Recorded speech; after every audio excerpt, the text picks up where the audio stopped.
एक गांव में एक बूढ़ा किसान रहता था। उसकी एक छोटी सी जमीन थी जिस पर वो मेहनत करता था। इसके पास एक बहुत बड़ा घोड़ा था जो उसकी मदद करता था। एक दिन घोड़ा भाग गया। गांव के लोग बोले, ये तो बड़ा नुकसान है। लेकिन किसान मुस्कुराया और कहा, शायद ये बेहतर हो। कुछ दिन बाद घोड़ा वापस आया और उसके साथ चंद जंगली घोड़े भी थे। लोग फिर बोले, ये तो खुशी का मौका है। किसान ने कहा, शायद ये बेहतर हो। कुछ दिन बाद उसका बेटा जंगली घोड़ों को सुधारने की कोशिश करते हुए गिर गया और उसका पांव टूट गया।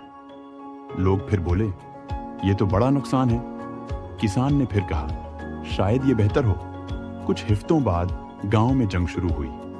सब नौजवान लड़के लड़ने के लिए गए, लेकिन किसान का बेटा चूंकि जख्मी था, वो बच गया। लोग इस बार हैरान रह गए। किसान ने कहा, हमें हमेशा हालात की अच्छाई और बुराई को समझना चाहिए। इस कहानी से सबक मिलता है कि जिंदगी में हर वाकया एक सबक देता है और हमें सब्र करना चाहिए।